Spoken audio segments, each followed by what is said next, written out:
Hi, my name is Todd Reek, and I'm from Paradise Valley, Arizona, and I have a bit of a Italian car collection addiction.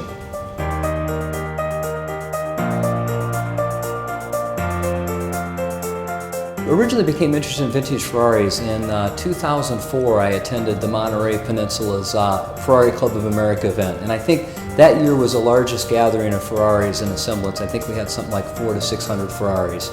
And I remember after attending that event, I came home and I told my wife, I have to own a Ferrari. So as growing up in a small town in the Midwest of Iowa, I don't think I ever saw a Ferrari. So it was a great experience for me, and I think within a year of that event, I owned my first Ferrari, which was a 328 GTS. So we chose to sponsor the Arizona Concours, number one, because we're big car enthusiasts.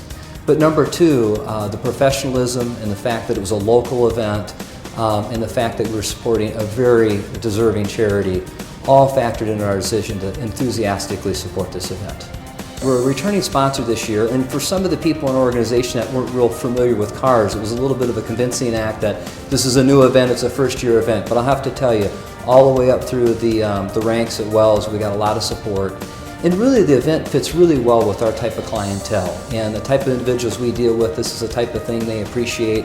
For many people it's art, it's the cars, it's the atmosphere. And hosting the event at the Biltmore with the caliber event that we anticipated, we were excited to be part of the first year. The Ferrari Daytona we have here is really a special car to us. Growing up in a small town in Iowa, my father grew up in a town that had really just a couple hundred people in the town. And there was an individual that lived in that town, and in these days he's kind of a legend, but his name was Dr. Frost. And he lived up on the hill and he had a very significant car collection. So on the weekends, my father, as a young guy, could hear somebody screaming up over the hill in some V12 cylinder car, and he'd have all these different cars through over the years. So it was really an emotional connection for us. It was something my father remembered as a child, Doc running up over the hill in these cars. And so he had a Daytona, was a car that he had purchased new and took delivery on in Modena, Italy, back in 1971.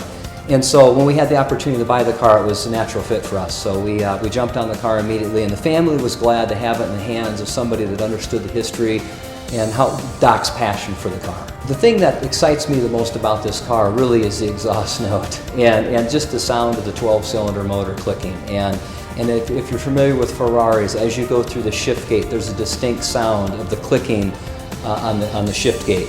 And so this car really has a wonderful sound to it. It gets a bad rap as it's a difficult car to drive, but in all actuality, once you have it up at speed, it's just an amazing car. What inspires me in my car collection is 12 cylinders, and primarily Italian. So as you'll see, we've really had to focus on assembling a collection of Ferraris that represent most of the marques going back to the 60s and forward with 12 cylinders. The history of Ferrari and its racing heritage, and I think that historical perspective, in addition to the car, are really what draws me to that particular marque.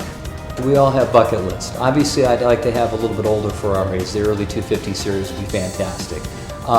Outside of the Ferrari theme, I'd love to have a Lamborghini Countach in the garage. It's a piece of art. It would look fantastic in my garage. It would be something a little bit out of the Ferrari 12-cylinder collection.